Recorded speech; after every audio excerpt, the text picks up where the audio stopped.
Hello, and welcome to the Kosh. I am your host, Timber Smith, and the Kosh is a podcast that spotlights people who have had an association with Oshkosh or the surrounding Fox Cities area. Kosh listeners, how are you doing out there today? Once again, you know what I'm going to say. It is a great Saturday morning. Well, it could be greater. I don't think if we could get a little bit of sun. It's a little dreary today. I don't know how I feel about it. But this morning, we're going to kick it off very different. And I'm pretty excited about this because if you listen to one of the past episodes, more recent past episodes, we were blessed to have had Tom Cannon, our poet laureate for the city of Oshkosh. And Tom, if you know me, if you're on and I can ask for something, I'm going to ask. So I totally was like, hey, Tom, can we get a poem? And he was like, yeah, I can do that. And guess what? He delivered. So we have a poem. So I'm actually going to read this poem and hopefully I do it justice. And I apologize in advance for any stumbling and slaughtering and respect to Tom. I'm going to do this, Tom. Okay, so the poem is called The Kosh. Oshkosh has it all: a wedding venue, in a bank, or in a mall. A neighborhood bar or two where you can throw back a few. Our city is working class. It can dress up or be posh. Let's talk about an impasse on the podcast, The Kosh. Oshkosh has a storied past to share.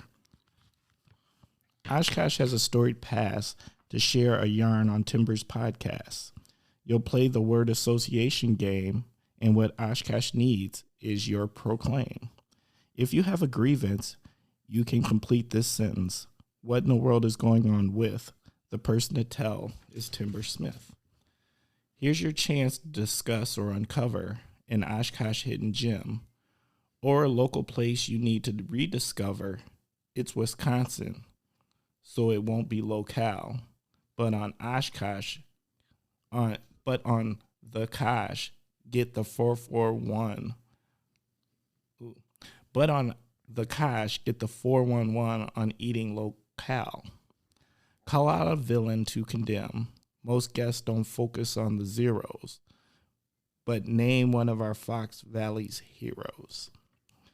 If your conversation muscles are limber, then invite yourself to talk to Timber. Have a conversation on the Kosh podcast. You'll be amazed how the hour will go fast. Woo! Thank you, Tom. We appreciate that. I'm going to post that on the website and also on the Facebook link.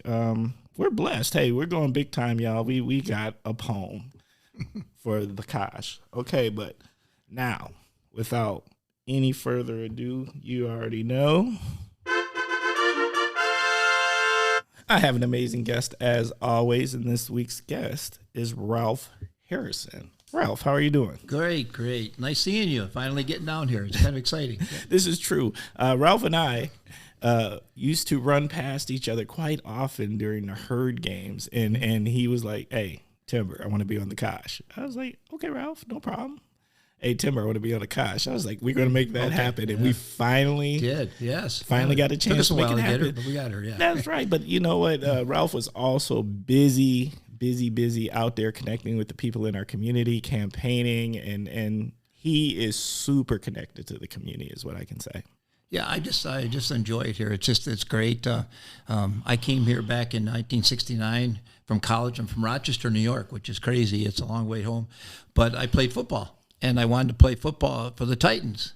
And Russ Young was here, so they asked me to come out here. So I came out here, went to school here.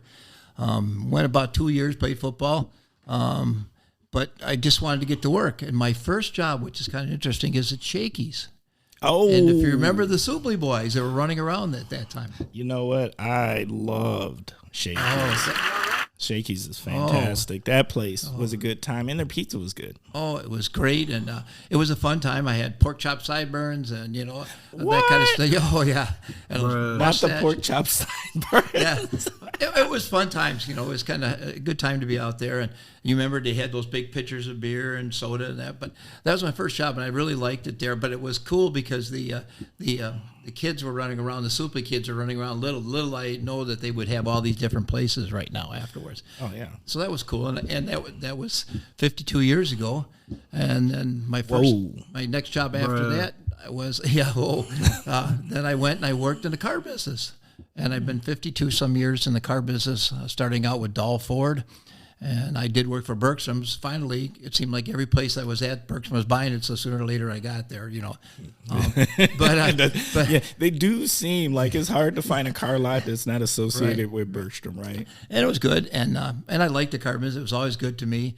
I had a good time. I had 5 boys, lived in town here all the time. I love Oshkosh. 5 boys? 5 boys, yep. Bruh. Seriously? Whoa. Okay, that sounds like an empty fridge. Yeah, we were always trying to get girls, but it just never happened. So, never happened. No, so it was kind of a joke about that all the time. But but it was good. We like Oshkosh. I played a lot of sports. I love playing baseball. I love being part of the community. So that's kind of a little bit about me. I just like giving back. It's after you've been in the car business for 50 some years, and I was associated with the arena, which is another story I'll tell you about sometime. That's exciting. And I just like to give back now. So, you get to a certain point in your years that you say, it's time to give back to people, time to do something. So now that's where I'm at a stage right now. So, well, let me ask this, Ralph, are you retired? Because you sure don't seem like it, because I see you everywhere. That's just saying. No, that's true. That was kind of like a joke. I worked the last 10 years at Holiday and Fond du Lac as one of their managers for the used car department. But every time I decided to retire, Mike, the owner, said, "No, we got to find something else for you to do. We don't want you to leave." So it's kind of a joke that I took 8 times to retire. Bruh. Seriously? 8? Yeah. My boss finally said, "You're worse than Brett Favre, because you just don't go away, Oh, my God, that's so good. It was always fun. And then I think they gave me 2 or 3 retirement cakes, and then they said they weren't going to give me no more cakes. They're all done with cakes. No. And I laughed at them. But it wasn't about the cakes. I just, when you get involved in something, you put one foot in, but you can't just do half it. You got to do it all or don't do it at all. And that's kind of what happened to me. So I got back selling cars and helping other guys and doing training, and I just wanted some time off.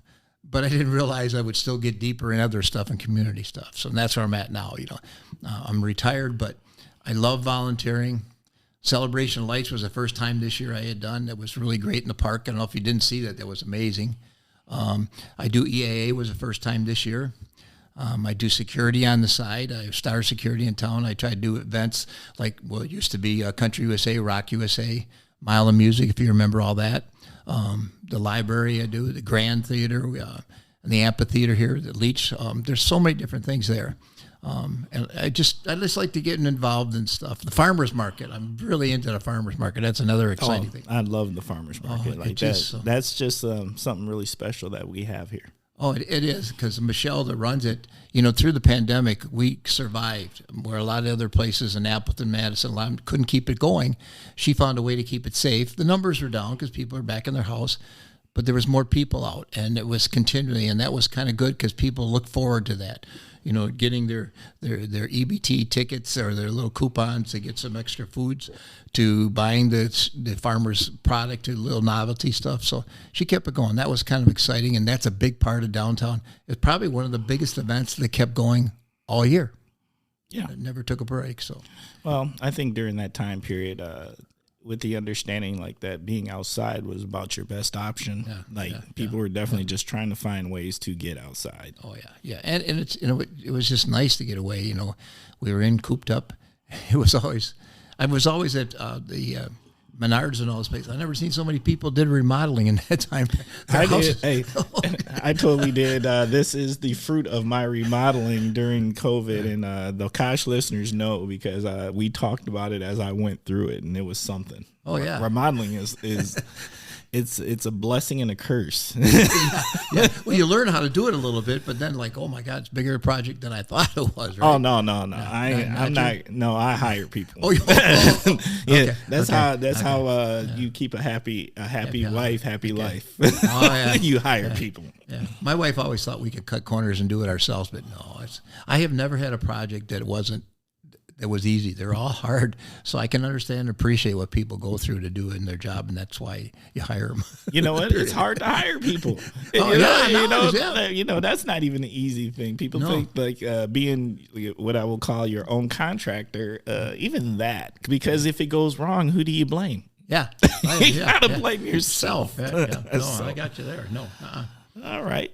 Well, you know what? I normally would ask, tell us about yourself and what's your connection to the city of Oshkosh, but you've taken care of that. Is there anything else you want to share, Ralph? No, I guess the thing that's kind of cool about Oshkosh that I like a lot is that, I'm from New York, and I go home every once in a while, every 4 or 5 years to see everybody. But it's hard to find everybody again. Yeah. But I can leave here 2 or 3 years from Oshkosh, come back, and people are right there just as friendly as they were before. They're very kind, that kind of stuff. And the other thing I saw that was recently, my kids all went to the University of Oshkosh, and they graduated from there, and they love it. But it was always kind of funny because when they were here, they said, as soon as I get out of town, I'm going. Yep. And they go out of town. But if you look in town, there's a lot of local businesses right now. The kids came back. Because I played a lot of baseball with their parents, and the kids were gone, were leaving. They all came back. I mean, like places like Beckett's, places, the Gibson now. There's a lot of places downtown. The kids came back and gave back to their community, which gets to show you how Oshkosh is so warm and welcoming, and it's a nice place to be. And I'm glad to see that everybody's coming back to it. What I would say is like this region, because we see it in Appleton a lot. In this region, it's the boomerang, as we call it, the boomerang. People leave in their 20s to go find themselves or do whatever, to check it out, chase careers, professional dreams. But when they have when they start building their family and having children and stuff, this comes back, and it seems like a pretty appealing option when you start looking at your quality of life for cost of living and being close to your friends and safety and school system. I mean, there's just a lot of things that, even though you need to go on that adventure and figure it out, and God bless, hopefully you can do well on your adventure, figuring it out and expanding your horizons. Sometimes the answer was always right under your nose. Right. And it's warm again. And you come back and your friends are here too. A lot of my sons came back, and now they're hanging around with their friends, doing things with them, and they were big into sailing over at the Oshkosh Yacht Club there, so they love sailing, so that was kind of fun too. Well, that's another thing. Being surrounded by the water, this is a gift. Yes. Okay. Well, we're going to jump into segment 1. Segment 1 is what in the world is going on with. That's where you start with the phrase, what in the world is going on with, and you finish with what's on your mind. So, I guess the shortage of people to work and to volunteer. This last few years, I've been doing a lot of volunteering. There's a lot of organization. I think you and I could go 30 hours and do a half an hour here and there, and we couldn't cover everything. There's tons of stuff out there. But I think volunteering is really important to give back to your community. There's different groups that need it. There's a lot of different activities that can't continue because they don't have the volunteers to do it, or you see an event that's canceled because they didn't have enough people, and the shortage of jobs. I've been trying to figure that out. Some people give it excuse because they had that free money for a period of time that was it. But that wasn't it. And students, I know they got to work because I was a student. I couldn't just go to school. I had to have a job or two. You had to do stuff. So was there that many of us baby boomers to get out? Yes. It had to be, because I just feel bad because there's plenty of stuff to do. If you remember a while back, they were talking about the government was going to raise the minimum wage to 15. Didn't have to do it because everyone's doing it already, 15, 18, 19. Well, if you don't, you're not getting workers. You're not getting any workers. But I just feel bad that there's, between volunteering and between, different jobs, there's things to do, And again, sometimes that goes into, we have poor community. We got to find a way to help them in some of these jobs too. There's a lot but that gets me because there's a lot out there. We just got to find a connection to everything. It's of course, like most things, I think it's way more complex. Yeah. And there's just certain things that we just have to acknowledge. And, I think people try to find quick answers, quick simplified answers. And the answers when it comes to people are never that simple.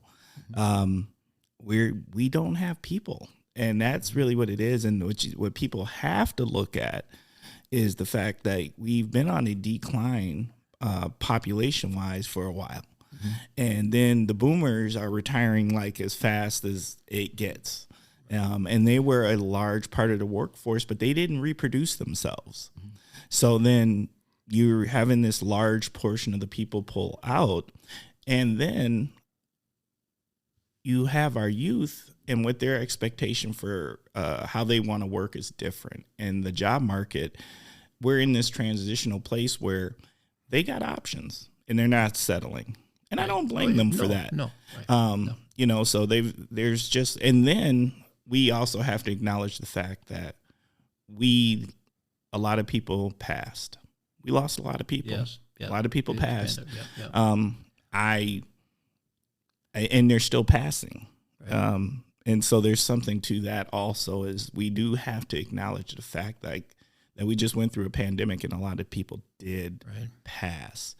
So there's a number of answers. It's not a one-shot answer for it. And I think we have to come to the terms that what the future of the workforce is going to look like is going to be different. Right. We have to figure it out. It's going to be different. But if you look on the flip side of what everyone's, the housing, they're building houses like there's no tomorrow right now. They're also now in apartment buildings. There's a lot of different companies coming to town. In fact, that in that Pioneer area that we're talking about, they're doing not a lower priced rentals, a little bit higher, a little quality, because they figure there's more people coming. They're going to want better jobs and our opportunities. So there's a lot of building going on, you know, where these people got to come from someplace. So we're encouraging people to come here, I think. Actually, what I think is happening with housing is this. There's a transition for what you need for housing because more people are working from home.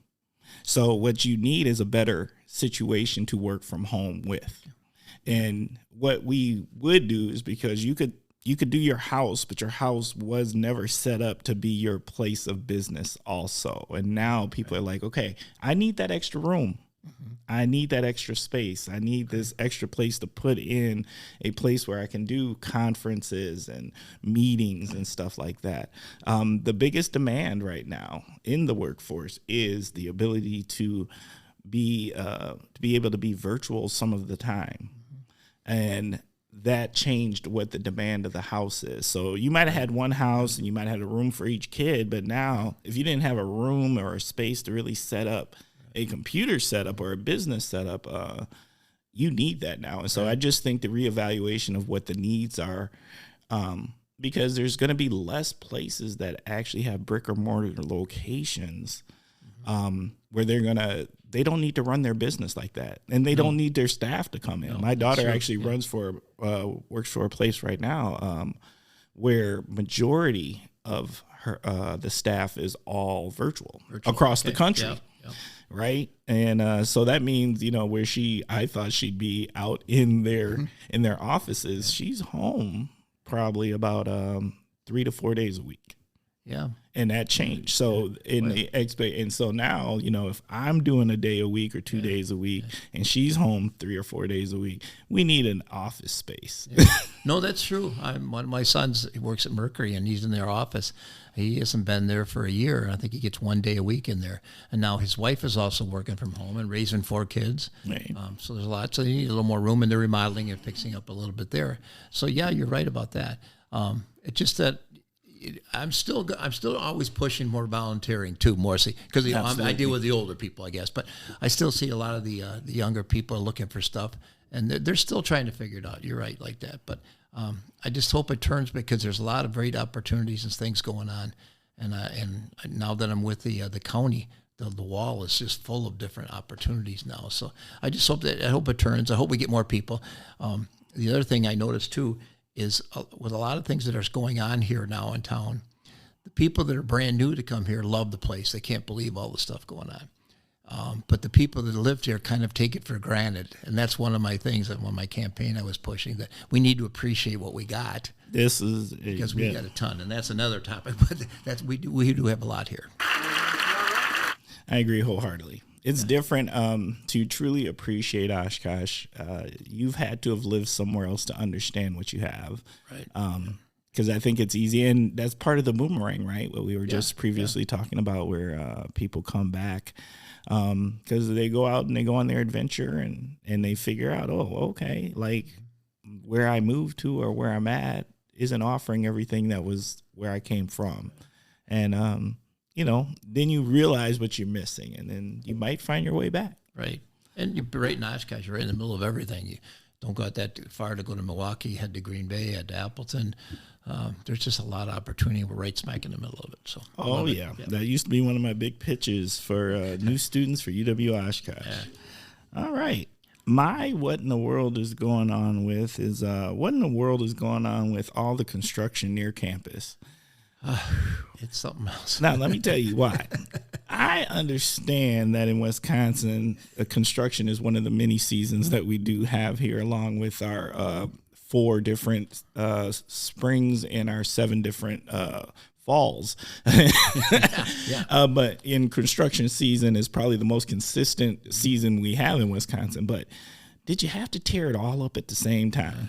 I feel like everything, like the whole thing is tore up. Well, at the university, it's like a zigzag going through everything. It's just crazy like that. Oh yeah. And now I'm like, I used to love driving through it because, UW Oshkosh is home for me. And, but now, I'm driving around because I've made the mistake of going and like, whoa, can't do that. No, you go down one road. Yesterday I could go through, but now I can't. I got to go this way and then back over to this way. And how the students do it. I mean, just us driving through, the students got to be going, you got to find a place to park. You got to get to your class. You got to get past a dump truck.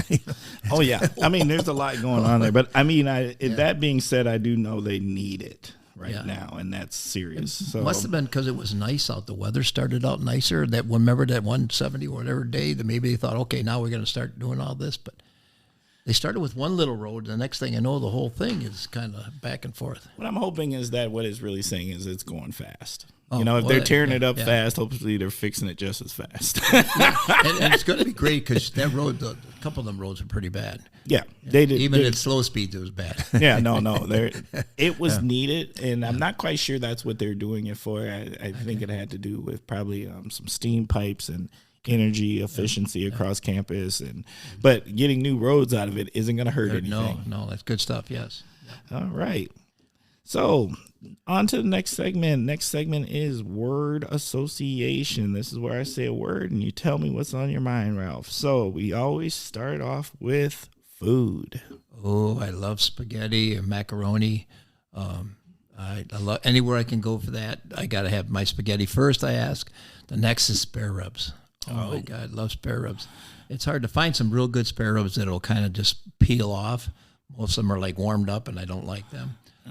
But I like that. And then coconut shrimp over at Fratello's. Oh, I love that stuff. I go there just for the snack. Yes. That's big for me. How about you? Fratello's. I'm a fan of Fratello's, but it's about those chicken strips coated in the Captain Crunch. I remember when it first opened, and I was a student, and that was the thing. We truck it down there to go have those chicken strips because those by far, and they're still one of my favorites. And they brought back those Mojo potatoes. Remember those? Yeah. The spreads that they had from way back in the shaky days. Oh, they had those there. They brought those back? Yep. I haven't gone there in a while. Okay. But it is one of my favorite places, one of my favorite venues to go watch sports at in that field house. But I do want to have the conversation a little bit more about spaghetti because, look, spaghetti is done many, many different ways. Yes. How do you like your spaghetti? I like it with meat sauce, good meat sauce. But most of the time, the noodles are good. Spaghetti noodles, I love it with the masticholi noodles.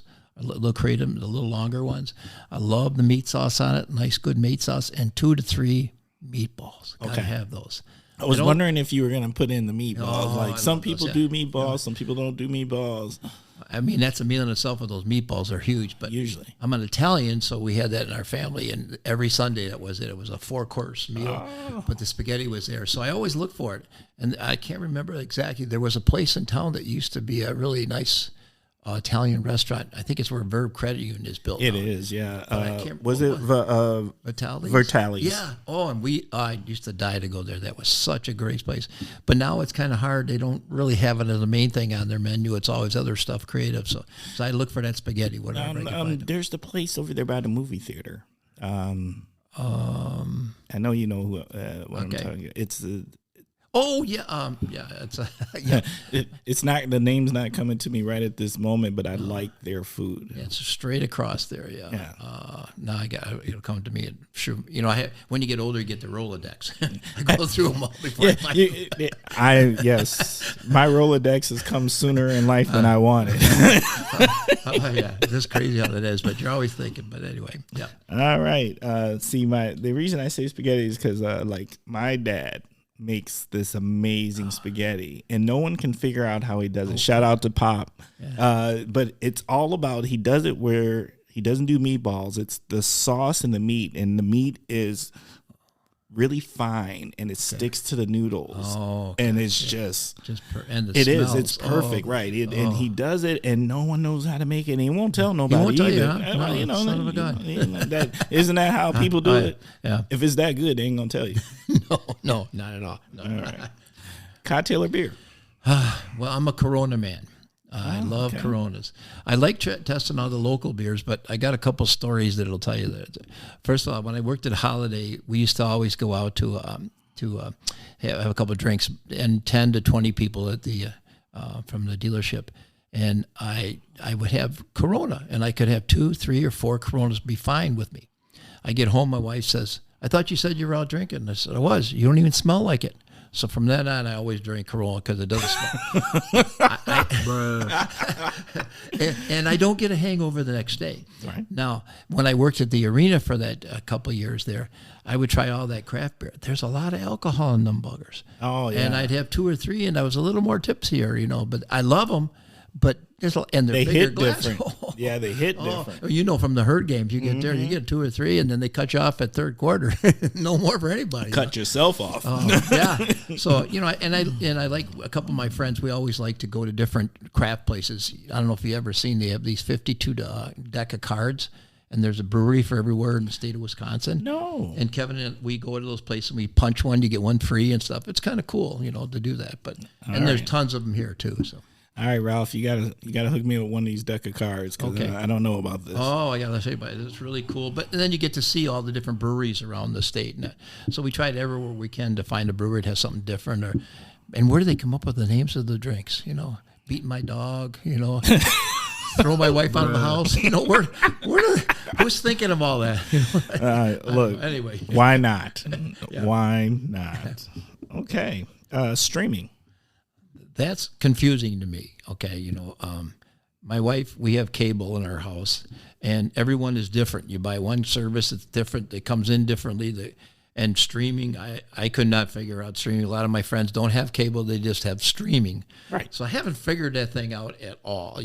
I had one cable service. I'm not saying which one, and then I went to another one, and they couldn't do it because I had to buy certain TVs. So I haven't figured out the streaming. It's frustrating to me, but I love watching lots of movies. Okay. What are we watching? I like action. I like action ones. Right now we're watching the series for the Ozark. Okay. But they tease you. They get it going. The whole series goes. You get excited. Now there's like a delay. We're waiting to find out what happens after that. And then my wife likes to watch comedians. We try to find some different comedians on there and try to series. And people tell us about series or watch a series. But we have our favorite 911, the police shows or the fire shows or some of the comedies good. But some of the old ones are still good. Like, they're just, there's a lot of stuff to watch.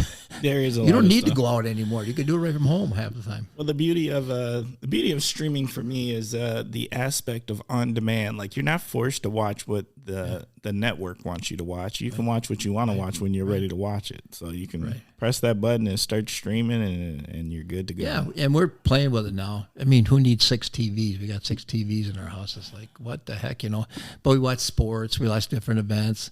We take a TV outside and watch it at our pool area. So, try to do all that stuff. Especially the last couple of years, you're more by home a lot. So you're doing things with friends closer to home. And that's true. You're finding out about all these things. So I didn't know about much of them except for just turning on and off regular cable. So I'm learning, I'll tell you. Well, I'm going to tell you, from everything you've shared with us, Ralph, I don't know how you have any time to watch TV anyway because you're busy. I know. It's just crazy stuff. That's all I know. But yeah. Shop local. That's another campaign I'm on. Remember I told you before that a lot of people come here brand new and love what's here. And I think sometimes the people that are here, we forget what we have, and we should shop local. There's a lot here.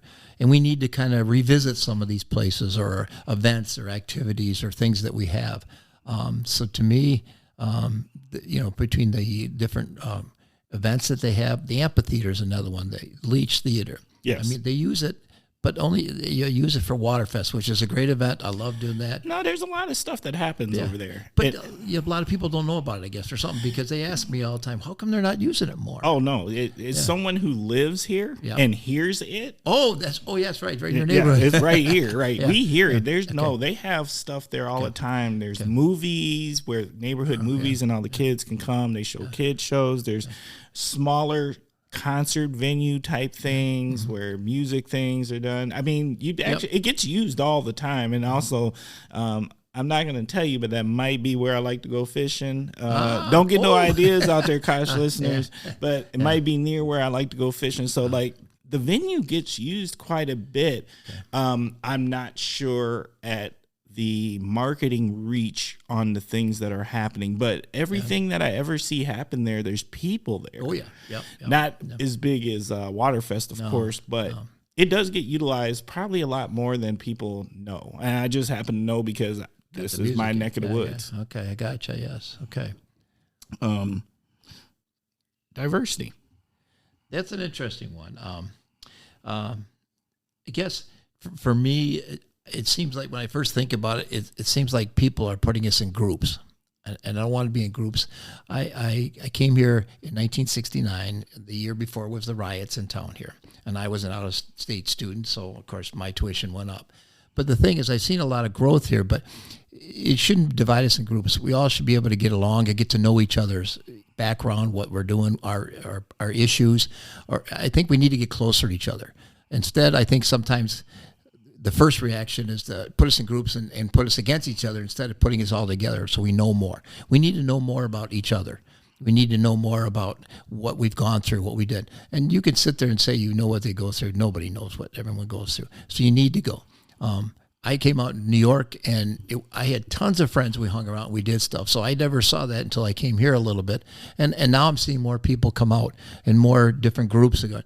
I think if I remember right, unfortunately, at the time when they had the riots, there was something about some group there, if I remember right, before. So I think we come a long way, but I think we need to get closer to each other, know more about each other. What year are the riots? I think it was 67 or 68, if I remember right. Dempsey Hall or something. If I remember right. No, that was. Was that right? That was. I want to say it was. There is a term for it, and I want to say it's Black Thursday. Okay. And that's where they basically expelled 97 African American students from the university because they went into the chancellor's office and made demands as far as curriculum and expectations of things because they were being denied things that they were supposed to get. Right. Yeah. Like their food tickets. Yeah.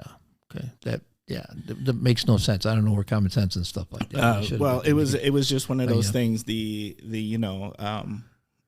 university itself. Well, it's just the region. The region was ready, but if you have this university here and it's a public university, and everybody wants to further their lives and get an education. With the university is going to come diversity. Do it.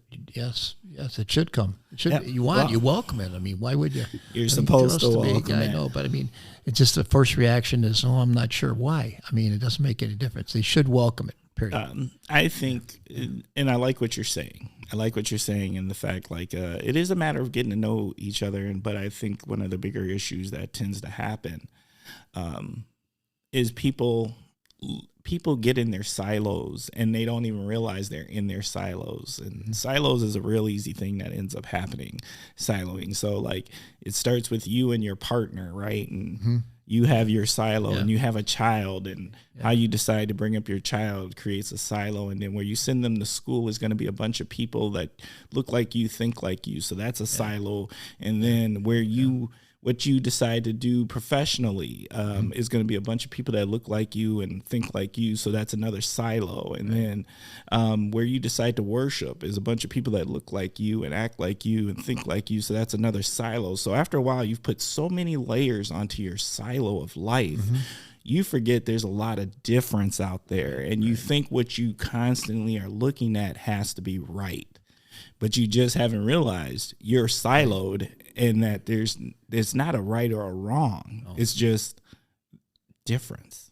And it doesn't make it right or wrong. It just makes it different. And so I always say the number one thing that can be done to get rid of some of the things around here is you got to change up your life. You need to bring in people, break bread with different people. You need different neighbors that don't look like you or do the same things that you do. You need to work in a place where there's different people that don't look like you or think like you. That's the only way that you figure it out. It's what happens in the military. The military takes everybody and throws them together. Right. Oh, yeah. And guess what you figure out? Get along. No, we're all the same. Same, yeah. Oh, yeah. At the end of the day, there's not really, we may eat something a little different, we may talk a little different, but what our basic wants and needs for what we want for our families and our children, and what we think about how we would like a nice job and affordable living and stuff, it's the same. There's just these little identity things that make difference. Right. But those are the things people tend to focus on. Right. Yep. And so I'm with you. Okay. Yeah. I think you just gotta get in their shoes or know what they're about. You need to get more involved, like you said, and change your friends. I mean, their friends are the same friends you've had all the time, but and they have a different attitude. But how do you know? I've always been, no matter what anyone ever said about anything, I want to know myself and get involved, talk to people, be a part of thing, church, whatever you want to be a part of, or groups. That's what you guys first start. I think we all have to do. Yeah, and well, you due to the fact that you've been in the car sales business for 50-some years, look, you got to know people, all sorts of people, and all different kinds of people in all different situations. Yeah. And so, like, you, whether you want it to be or not, you're exposed to a lot of difference. Yeah. Oh yes, yeah. A lot. Yeah. Okay. Community. I love this community. This community is they're always trying to think of things to do to bring more people together, different events. They're always outside the box. Remember, I told you about a lot of those kids that are coming back here and doing things. I think there's one floating around now, the Dora. I don't know if you've seen that yet, which is a great idea about community. Because I did a lot of security, like Mile Music and stuff like that. They have big events and they're very safe and they're big. So things like that could be around here and they're safe and people want to be safe. So I love the community because of that. They're always involved. They're always looking for something different. There's a lot of interesting things starting up. And that's why I said on my campaign too, was that, we need to appreciate what we have. And we need to try and use it more, share it more, develop it more. We don't have to bring something new. We got tons here to make it exciting. I was just looking the last couple of days, and I don't know if you saw my website, but I took pictures of all the different businesses in town. I don't know, 50 of them that I went to and promoted each place, talking about this place. Well, I know that I saw you were everywhere there while you were campaigning. Like every time I saw you were popped up or I saw your car somewhere. and everybody would make a comment on it, which is good. But now, the last couple of days, I've been looking, the Pioneer area, they're starting to dig there. Mm-hmm. The old Miles Kimball building. Yep. They're doing a lot of building over there. It's good to see that. Also, too, on the same area, part of town, is I think the one along the Pioneer Drive that used to go to the Pioneer. Yep. I think that's going to be the River Walk or something like that. So they just tore all that up. Yeah. And that's going to be, and they're going to be different. But I mean, to see that, apartment buildings are talking about growing. So there's a lot of activity going, and they're all starting to plan different activities. That's why I was hoping they'll have enough volunteers and people to help out so that some of these events we had will still continue this year. So. Oh, I think so. This region, there's a lot that happens over here, but there's a lot of people over here. It's a pretty involved community. As someone who's lived over here over 20, mm-hmm. It's particularly you've got a lot of involved people. There's certain things to me that will push because of the families that live here. Things such as the staples of Oshkosh, like Washington Elementary, the the park, things where neighborhoods are centered around and there's synergy, and it'll expand to downtown, no doubt. You know, there's just there's a lot over here, and a lot of people may not even understand. You know, the why, the amphitheater. I mean, there's a lot packed in this place where they're starting to develop across the bridge, and so the people are here. Their volunteers will be there. Have you been in that 404? I went there. Isn't that really cool? That is really cool. You know, and it's funny. I had only been in there one other time, but I did go there for their grand opening, and I thought that was really sweet. To go downstairs and to stand in a safe, like that was pretty awesome. Yeah, and that bar back there, and then you're sitting at a table in the back there. I mean, it's really cool. But you forget about that stuff. When Johnny Depp did that movie here, you kind of missed all that stuff that was here, and it's right there downtown. You know. Yeah. So that was an exciting place. So. Well, it's exciting that people are repurposing things and opening it up, and like they're breathing life into things that have been here for a long time. And you know, it's the brilliance. Like you don't necessarily you don't have to build something new. No, let's repurpose what's been standing here for a long time and give it a new life. Well, that Gibson building, have you been in that one too? Oh yeah. Well, we had Will Amaker. We had Will, who's the food and the food and drink manager, as one of the guests. And so I went and checked it out, and that place is gorgeous. Oh, it is. And of course I go back too far, but that used to be Gibson's there. Oh yeah. And in the corner there, where the main to the main street is, that's where Mr. Gibson had his office, and his dog was there for years and years. That was this staple place there.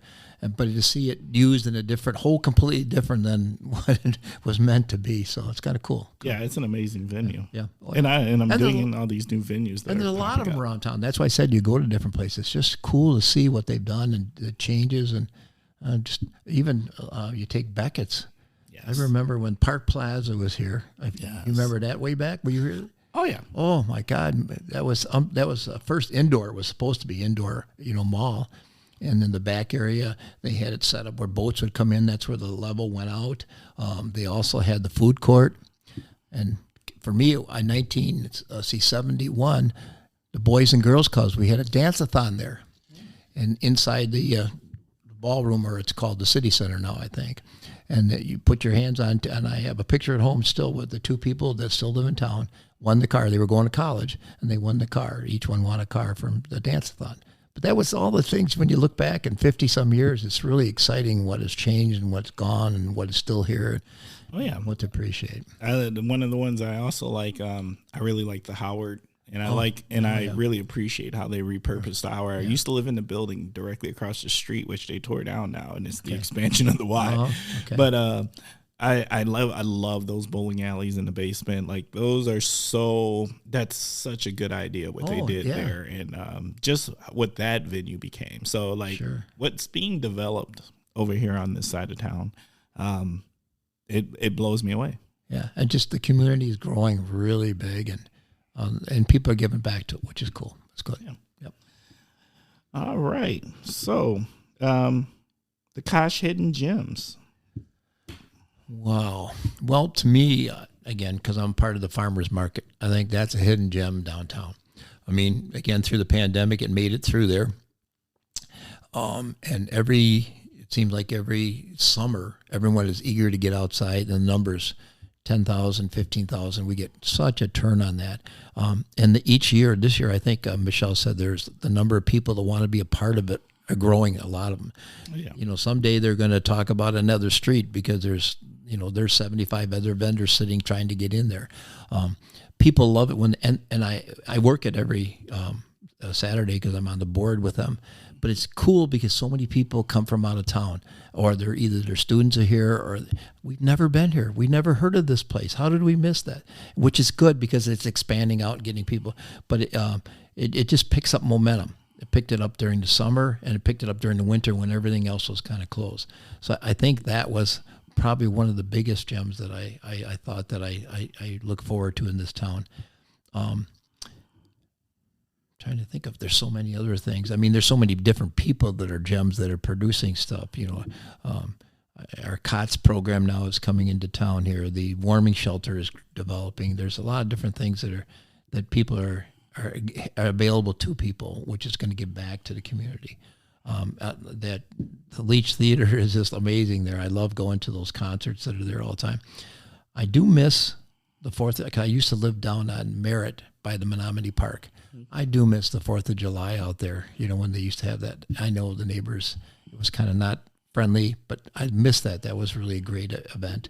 4th of July, the Sawdust Days, all that stuff was kind of cool. That stuff was good. But I hope they bring it back because I love the fireworks. I want to send a shout out to Dan and Kim because Dan and Kim used to own one of the big Victorian houses. We were friends with them, and it was over there right in the entrance. It was across from the entrance coming in from the side of Menominee Park. And so we could sit on their lawn and watch the fireworks, and it was just the best. So I do miss that. I don't know. Is the fireworks, see, didn't know if they were going to keep the fireworks where they're currently located because right now they're out by the the arena, right? Yeah, they were doing something out on the island by Pioneer, but now I don't know if they're going to, because that property's different now. And I feel like, the one thing I heard from people was people liked the ability to be able to go park over there and see the fireworks, and it was an easy in and out kind of deal where, Menominee can be a little twisty turvy during that 4th of July time period, but it's an amazing park to spend that day in. Yeah. Yeah, we used to, in that one area now, it's parking now, or it was at one time, but because I lived at 1219, Nan Adams used to have the house that was only house in the park by the baseball diamond there. Yes, I know it used to be one. The Sharp's house for a long time, water fountain in the back to drink when you played baseball. So everyone went out there, but then it became parking there when they decided that there wasn't enough room, and that kind of changed. There's still that one house that's still out there. It's still there, yeah. They sold it, but it's just a nice area. And then I think, didn't they, even the zoo or the playground got changed again? I was there when they built it. It was updated. Updated, yeah. Yeah, it's pretty cool. And I just, we walk Bosco, the podcast dog, through there quite a bit. We were there the other weekend, and oh my God, I think there was 200 kids out there. They were just having a blast. Gives them an opportunity, yeah. Yeah, no, it's a great resource. Okay. What's the Kosh need? What's the Kosh need? Is that Kosh as you or Oshkosh? I'm not. Whatever. I'm Timber. Oh, you're Timber. You're not Kosh. That's right. I'm not the Kosh. The Kosh is the Kosh. Okay. What's the Kosh need? I guess, boy, that's a tough one. I got to think of there. But I think as per Oshkosh, I don't. There's not much here we need. I don't think. I mean, I love what you're doing. I like it to be, what you're broadcasting. You're bringing more awareness to people. I think people need to know more what's going on in town here. In my campaign, I went to different doors. A lot of people didn't know certain things or didn't hear it. They don't have a computer, which I don't believe it, or a cell phone or that stuff. So they need to get more of what's happening in town. So it seemed that was just a general thing. I'm not sure I know, or where do you guys put it, or where do I hear about it? People either got to get out of their little dome there or something, or get out and find out what's going on. But I mean, that's to me, Oshkosh. I think this DORA program would be good because it get more attention downtown. The other thing I guess I would think is the arena. I love the arena. That's another thing that should get going again. They need to work on that and getting their respect back or trust back with all that. But I love the herd, that kind of stuff. But I think just making people more aware of what's really going around and to appreciate what we have. I'm with you on that. Yeah. But I do think, I know we put in a great effort. Shout out to Amy Albright. She definitely is always working super hard. And her team, an amazing team. But I do think just communicating the things, but I think the difficulty isn't necessarily that it doesn't get communicated. It's how you need to communicate because everybody's receiving their information differently. Yeah. Right. True. Very and true. So yeah. nobody's looking in the same space for how they're receiving it. Right. Some people are social media. Some people are still They need to see it in something like the Examiner. Some people, there's so many different ways. Like before, I feel like in the past, in the long past now, there was only so many ways things were communicated, so everybody was looking in the same spaces. Now you have a choice on how you want to receive information, and so that makes it harder to market to people and say, this is happening here, because everybody's not doing it. So like if the people whose doors you are knocking on and they're saying we don't have computers and phones and everything's getting done on social media, those people are missing a whole lot of the stuff that's getting out there, because social media is one of the easiest ways to market right now, and so I don't know what the answer is. I do like the idea of some type of centralized something that says, okay, this is what's happening in the Kosh, and that would be pretty cool. Yeah, I think so. I mean, one of my friends were talking about, we have the Herald paper, which is really good. I love that paper. But an entertainment magazine, something like that, because, they and the Herald, I love the Herald, they always put down what the events are. But if advertisers wanted to put an ad there, if you remember, there used to be an entertainer up the valley, so you find out different activities and things going on. Something like that, or there's so much going on, it's hard to do. But I mean, social media is the way to go. I mean, that's people. I get so many people say, well, I hear about Facebook and I hear about all this stuff. I don't want to be a part of that. I'm not being a part of that. But that's how you find out what's going on. If you don't do it, you don't find out. Right. You got to be in the middle of that stuff. Right. Facebook is what you make it. Right. You can turn off or on as many things as you want to. You can associate or unassociate with as many things as you want to. If you just want to utilize it as something to know what's going on locally, you could totally set it up that way. Yeah. And it's powerful. Because when I started in 2009, when I started at Holiday, they told me I couldn't work there unless I knew how to use Facebook. I had no idea. I didn't do it at all. Now I can't get off the thing. I got so many friends and I do so many contacts. But you'd be surprised how many people that in New York, California, like your show here, people find out and hear about stuff. But you got to be out there. You got to be involved. You can turn it on, light off. You don't have to listen to all the garbage or whatever out there. But you need to be to be active, to be part of a community or be a part of what's going on. You need to know what's going on, and you have to be part of it. And it's not bad. I love doing it. I love promoting the town. I can't any no regrets. None of it. You always get that one person that comes out. Well, what about this part?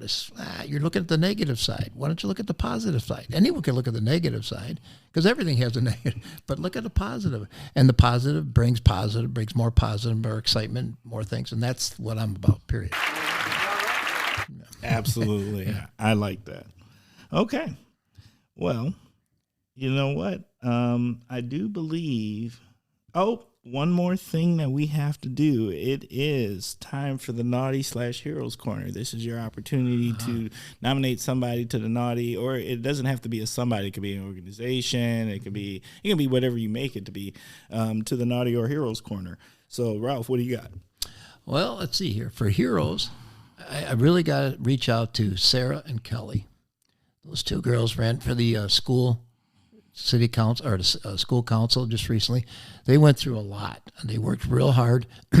They went on a bike ride all over the city. I don't know if you saw that. It was crazy. I saw pictures. Yeah. I saw pictures. I mean, they really put their heart and soul into something there. It was a tough election. It had quite a few people came out, but I give them a lot of credit for what they went through, door knocking to being involved with other groups and communities, doing a lot of interviews.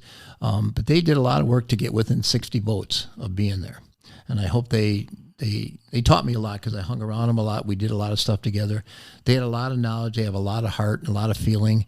And they just really care about the kids and they care about the school system. So I think that was great. So I reach out to them because they really taught me a lot, so that was cool. Shout out to Sarah because she was a former guest on here. Yeah.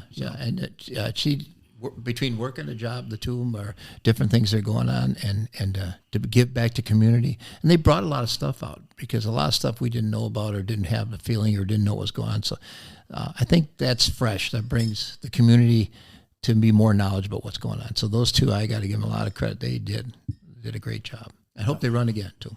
All right. Fair enough. Appreciate that. Yeah. All right. And now we go on to the good stuff. Oh boy. Okay. I know. All right. And now.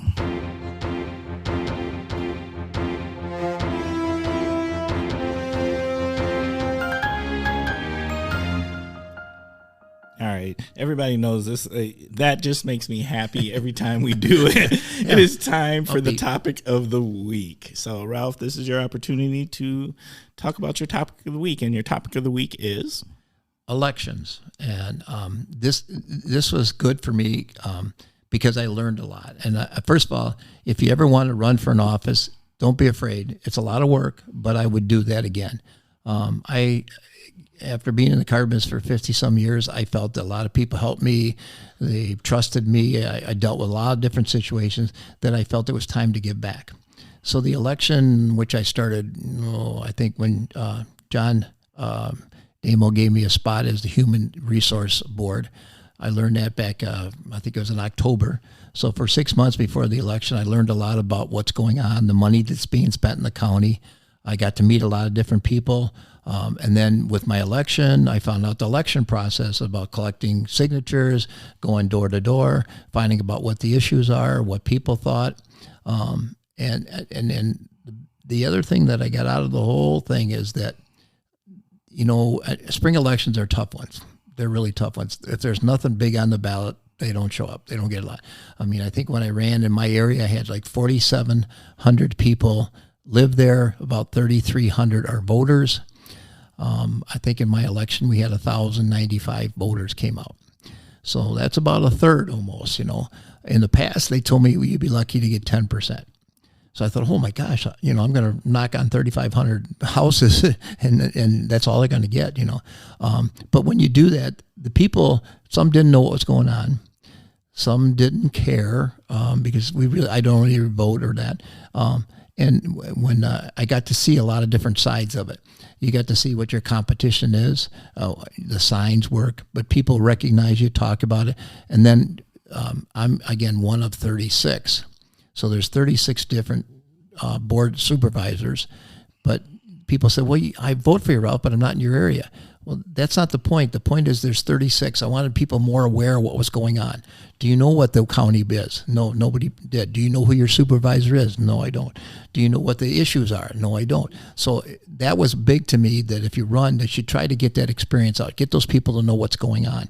If you get some of that, you did your job, is what I think, And then after that, I got to be with other people, because this is the first time in the board that 16 people retired out of the board and replaced it. So our county board got changed a lot. This is huge. So that is because the people spoke a little bit. People got out of there.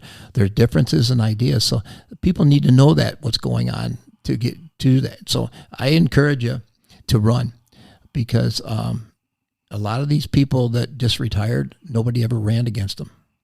So, that's apathy again. We were talking about a little before, but when you have half of the board, nobody runs against them. It's just they don't care. They've been there for years. So let them do that. Well, you can't do that. Fresh ideas are good. I think new people coming in. I always think, when my term is done, or a couple, 3, whatever, it's time for a young person to go in there and find out what's going on. But I think the elections are important. You should get more involved with what's going on. You can't make everyone do it, because one supervisor says, you're not going to make everybody happy and you're not going to get everybody to vote. So don't even try to do that. But for me, I feel if I can get people to listen and wake up and hear and think about something, that's great. And then I even went to the college. We went in there. They had a seminar of a group there, and we sat around, and all of us went there and talked to them. I wish more would have come out, because in that area it's a tough one. That's an area in the college that you could run for a supervisor, and a lot of times there's hardly any votes in there because you don't know who it is, and a lot of the students don't live here; they live out of town. Some of them are the first time ever voting, so they weren't really sure. But I just didn't realize how much there wasn't people thinking about it or getting involved. And I would recommend it to anyone to learn. You don't have to go years like these guys go now, they're 10, 20, 30 years. You could go a couple, 4 years and learn about what's going on. And I think we need to give back.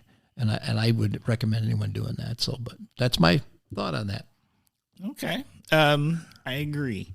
I think some people don't either know how to make that happen. It might seem overwhelming. When you don't know the process, you might say, well, I would run, but I don't know how. Like, that's a big one. Yeah. Like, if you don't know the how, it's a good excuse, right? If you don't know how, it's always a good excuse. So how do you make that happen? Well, the 16 that replace them are all new. They have not been there before. So the thing you do is you go to meetings, or you get together with a group with an idea that you have.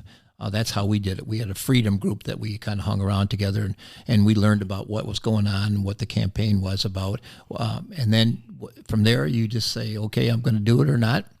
Then you got to go collect anywhere from, in our areas, 50 to 80 signatures. And that's door knocking to find out, and you'll find out some people had COVID, wouldn't talk to me. Some people were busy, don't get involved. And a lot of people don't know you're just signing my papers to get me on the ballot. You're not voting for me. So you have to get that kind of across what your thought is. And then, it's a nonpartisan elections, these are, but people sway one or the other. Our country is split, how it is. So the next thing is you got to, what your stand is going to be, what your kind of thoughts are, because people want to know, even to sign your name, to put you on the ballot, they want to know about you a little bit. So it just takes, and it really isn't that long. I mean, it's a lot of walking. I mean, I think I figured like 2,800 houses I went to, and it was fun. I did it, and I liked it. I mean, some didn't come, some weren't home. During the day, people are working, don't want to talk to you, and that kind of stuff. But every person that talked to you was interesting because they got to know them. And for me, that helped me at the end, because by doing that extra walking, that got me more votes. But it isn't as hard as you thought. It costs a couple of bucks, again, because you don't get paid for this job. You don't get paid for it. So, and you spend less than $2,000 of your own money for signs and literature and things like that. After that, then you get too many parties are giving you money, or different groups and that. So you don't want to do that. So you go into lower end. But it's really just your time and getting your word out and your people, and getting to know your area. What was the thing you were most surprised by as you knocked on the doors? The people are really nice. I was kind of figuring, oh boy, I'm going to get the door slammed in my face. And, some people have that sign there, no soliciting, don't come in. And so, but they were really warm. They were really interested to find out, because they had no idea. I mean, I think the majority of the houses I did stop at, I don't know who's my supervisor now. So it was that way. And then after that, it was more the health. The health thing was important to them with the pandemic, and worried about things like that. And, they really didn't know what the county board does. They really don't. They think it's like the city council that does a lot of stuff, but they're different. They're different because we do really the county does anything the state doesn't want to do. So they gave it to us, and then we administer and keep an eye on it and do that and that kind of stuff. So, but that was the biggest thing, that they were really warm, because when you're going out of your box, your area, you're kind of scared, like, oh God, I never did this before. I mean, but once you do one or two or three, the people are warm and nice. And I don't think I got anybody slammed. I had one person that was for the other guy, and that was it. But other than that, pretty much everybody was pretty warm, and I liked it. And it was fun. It really was good exercise, too, I'll tell you. I did a lot of walking. But get to see a lot of people and talk to them, and get to know your neighbors. Again, it's one of those things, that people need to get out of their house and get to know their neighbors and friends. I do think that's important. Because I hang around with I help her as Frankie Joe. Frankie Joe Moscato. I don't know if you know her from American Idol. Absolutely. She does the suicide thing there. And she taught me that 5 or 6 years ago, that, you should get to know people around you. Yes. Because the more you know, because when things happen like that, I always feel bad about the suicide thing, that how did it get so far? I mean, how did we not know that he was feeling or she was feeling that bad? Or in the car business, I lost a couple of young fellows that were on drugs and they went through treatment. I had no idea. They were a good salesman, but I didn't know. And I just felt I got to get more to know my people around me, or my friends, because I shouldn't be a surprise. I should kind of know how you're feeling and what's going on. And that's, again, by going to neighbors, getting out of your comfort zone, to get involved in more stuff that get you closer to what's going on. So I just, that's important to me. So. Shout out to Frankie Joe. Yes, I worked with Frankie Joe. She sung the national anthem for us for our our veterans football game at UW Oshkosh. So yes, she does amazing stuff. She is be kind. Be kind. She is a great young lady. Yeah. Yes, no doubt. So shout out to Frankie Joe. Okay. See, I'm so curious about this in some ways because I'm with you. I would like to see more people go out and run. I think it's important because here's my thing. What I don't want is kind of like what we were talking about earlier. I don't want a bunch of the same type of people running, where it's just all of this type in their silos, right? I want every single representative to be different, so there is a diversity of thought adding to the county or the city board or whatever the situation is. Because here's the thing that's somebody who's lived here for 30 years is my fear is Oshkosh has changed, but who's in power representing these, whether it's county board or city, hasn't.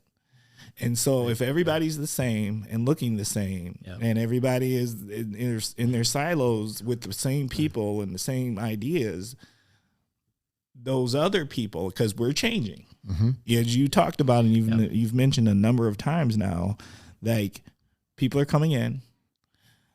We've been changing for as long as I've ever lived here, and we're going to continue to change. It's not, you can't put the jack back in the box. There is no going backwards from this point forward. So how do we make sure that we get more variety of voices in these decision-making places, the boards, the processes, these councils? That is where I'm like, that's what we need. Right. Well, when we were talking about the 16 got changed or replaced now, the biggest thing that a lot of people that have been on the board for a while or people that had left said, well, we're going to miss out on all this experience. I said, okay, that's great, but change is good.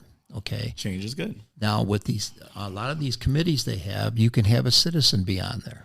So now you're not a supervisor or not a council person, but you can be on a board and you can keep your experience still going that way. But we need to have fresh changes. And I tell them all the time, same thing in the car business. You know, there's a certain time you're going to retire and get out of there, whatever business it might be. You're going to get out of there. And you should have trained or had other people that you're grooming for that idea. I wasn't feeling bad. The person you're going to go in there is going to do just as good, has had different ideas, fresh ideas. So why be afraid of that? You know, change is good. And we need that change because like you said, you get people that are 20 and 30 years and that just they're doing it the same way. And yeah, we like what he did, and I like the voice and the stuff he does, but it's time to change because you can't keep going that way. Life changes, the city changes, people are changing. The world changes. It's changing. So like you can't. And then sometimes you get people that are stubborn, they're stuck in that area and I don't care what, we're not going to do that. We're not. And you almost have to force them out. I mean, there was one guy, I think, 36 years or 30, whatever it was, he never was opposed. No one ever ran against him, which is great that they have that much confidence in him, but why? You know, I don't understand. So you encourage people. And I think the biggest thing is for us, if we hadn't had this group, we didn't get to know a lot. So, I mean, get into a little political. I mean, everything's political now. You can't get away from it, even though you say it's nonpartisan or you're an independent. It's not true. But just get to some groups, get to find out what's going on. That doesn't mean you have to go and be like them or vote like them. You just get the information to find out about it. And you got to get out of your box. You got to get out of, you know, every one of us does something that, you know, I'm sure when you started doing this wasn't a little bit new to you and you were kind of a little nervous or whatever, and you got it and you did it. Oh, no, it was brand spanking new. There was no background. This was, Timber, we're going to buy some podcasting equipment and then we're just going to try to start interviewing people and see how this turns out. Sure. And it got exciting and interesting, and now you got it flowing. It works out good, and you got a pattern. But you got to do that. And I think people need to get more involved in all that. It's a lot of work. I'm not going to say it's not, but the work is good because it's rewarding, because you are getting involved. You're getting people to know what's going on. And the more you get people involved, the more they question. And I think then I've done my job, because the more questions, the more input, the more people are talking about things. I did my job.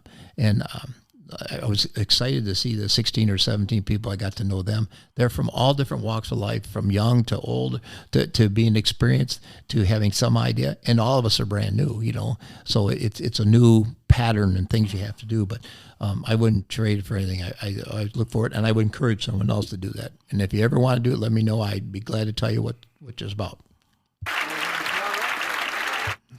All right, y'all. Y'all heard it here straight from Ralph. If you want to run, we're holding Ralph accountable. Right, we're gonna ask Ralph, how do you make that happen? Because I think a lot of it is just procedural. Like if you just don't know what to do or who to ask, how to do it. So that's a thing. So that's really what I was hoping to get from this. Yeah. I appreciate this. Appreciate it. It's been fun. Really great time. I look forward to this. And like I said, a car salesman, I can't keep my mouth shut. So I'm always talking all the time, but you deal with people all day, and that's, be your personality, I mean, I just see it so much, and I'm going to go on again, but, look at everybody's today when everybody walks by you. How many people don't look you really in the eye, or they kind of walk by and they look the other way. I say hi. My wife said, you're going to get in trouble. You can't say hi to all these kids and everything. I always say hi to everybody because you need to be warm. Sometimes a smile or a hi makes your day, grow. You never know. You might have just hit his button or made him happy, or they'll come back and start talking to you. You said hi to me yesterday, or you did this yesterday. We need to get more involved with what's going around you. You just can't be in your own little shell. I mean, you just got to be more involved. And so for me, I like being out. I like talking to people. I spent lots of time helping people and talking to them. I didn't jam cars down their throat. I tried to help them buy it. And that's the way it was. And 50 years of that, I'm trying to do the same thing, giving back to people. So I think you're trying to mess up the flow of the podcast, Ralph. You went straight to the words of wisdom. No, we're gonna come back. No, that was just fantastic. Okay. I appreciate that. I loved it. Okay. Any last things you want to say about your topic, or? I guess. And these aren't any of mine, but like I said, be kind is a big one from Frankie Joe. I've learned that, and I've lived that. Listen to people, talk to people, appreciate your community, what you have. Oshkosh has got a lot here. Probably the last thing would be to share it. You know something, a place that you like to go, or you do things, share it with your neighbor or friends. Tell them, hey, this is a good place. And then invite them. Because a lot of times you don't know who's sitting home not having a lot of friends, or things are not going good, or things are bad. That's so true. I mean, just grab somebody, and it's no big thing. Hey, why don't you come on out? We're going to go have a couple of beers. I call them pops, because I'm an old person, not beers, pops. To go out, let's go out and hang out. Let's go and check this place out, or go to lunch with me, or hang out. Do something different. You can add something to somebody's life. And I do that. I try to do that as much as I can. So I'm keeping the pops thing. That's so good. All right. We're at the time of the show. We're going to start winding down now. All right, Kosh listeners. Just a few things as always. Thank you. I always appreciate the fact that you give us your valuable time and listen. It's the best. I get so much good feedback when I'm in places and people walk up and they're just like, oh, the Kosh. Yeah, yep. And so I welcome you all. If you would like to be on the Kosh, if you ever want to give us feedback, if you ever want to let us know how you feel about the things, don't hesitate. Reach out to us at askthekosh@gmail.com. Once again, that is askthekosh@gmail.com. Check out all our episodes we got a website now. We've been putting in work, y'all. The website is thekoshpodcast.com. Once again, that is thekoshpodcast.com. And what I want to share with you is, we got Kosh gear. So t-shirts, hats, anybody, they look good. I'm not playing with you. Please reach out to us at askthekosh@gmail.com, and we can make an order happen for you if you would like. I do think the Kosh gear is going to be the hot gear for the farmers market this summer. Oh, I'm calling it out. Oh, there you are. Yeah, that's right. Because yes. what's more Oshkosh than the Kosh? Nothing. Right there. Yeah, that's right. Yep. You got it head right in the head. Yeah. And once again, please feel free to reach out to us. We do have a voicemail also. So once again, that is 920-385-9298. All right. Now, we are rolling into what I will say is by far my favorite time of the show. Ralph, you know what that is? I'm not sure. Let me help you out with Okay. that. Oh, It is shout out shout-out time. Okay. That is right. So, Ralph, what do you got for the shout outs? Who you shouting out? Well, I guess I would shout out to my wife, Vicki Robbie Harrison. She has such a heart for animals. I mean, she's Young Living Oils, she does, but we've had so many pets, cats and dogs in our house that we support the Humane Society. She takes care of them. Any animal that has any kind of an issue, she has a tendency just to bring them back, from allergies to losing their fur. We've had so many, but she has such a heart. I mean, that lady, she'll help anyone and any animal and anything Young Living or natural oils that she needs. So she does a great job. So Okay.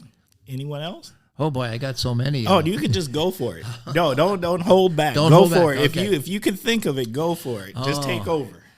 Deb Allison, there's another one she ran. She was a city council. She does so much for the community. She's on different boards and hangs out and does stuff to help them. That's kind of a cool thing. I told you about Sarah and Kelly. I mean, those people, I've learned a lot from them in the year. Jill, if you've been over to Fox Brewery, Jill had just had a surgery on her ankle, but I never seen a person work in a bar so hard in my whole life. She's always going back and forth back. I've known her.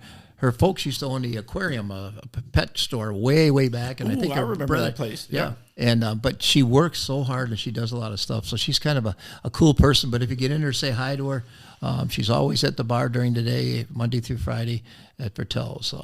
So that's a good one. I'm trying to think of what else.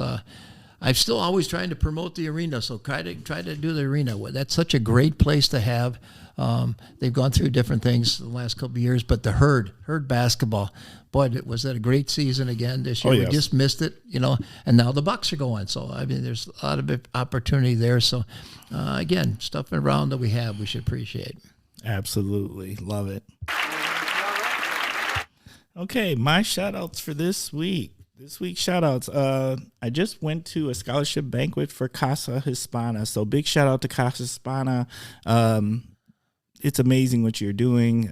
You've been in the community, I believe it's 30 years strong, giving these scholarships to these young Latinx individuals, helping them go to school.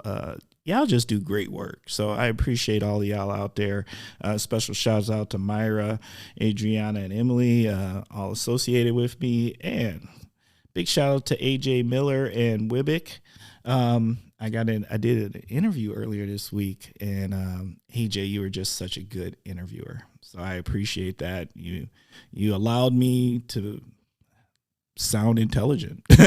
So, sometimes you need a good interviewer to help with the flow of the words. So you were fantastic, and I appreciate the way that you handled the interview. Big shout out to Tom Cannon once again for hooking us up with that poem, The Kosh. It'll be published out there. Thank you. I always appreciate when I kind of pick on people on the show and they actually follow up and do the things. So then it's like, oh yeah, okay, cool. Big shout out to Emmett for letting me come in and talk to your memorials, conflict and memorials class, as somebody that has served. I love doing that, talking to the students. They ask such good questions. So any connections where we can connect with our young people and share our experiences with them only help them have better experiences is how my feeling is. And then last but definitely not least, shout out to, yes, y'all, I found a new church. My new church is Jensen's. Jensen's is my place. I am a big shout out to Scotty out there behind the bar. You are the man of men and gentlemen, and the rest of the team over there, Travis. Appreciate you and the servers and the cooks. It's just a great squad. So I'm enjoying going and visiting Jensen's. Yeah, Ralph, you may not know it. Ralph's looking at me like that don't sound like a church to me. No, but I know where Jensen's is, but that church, that threw me off.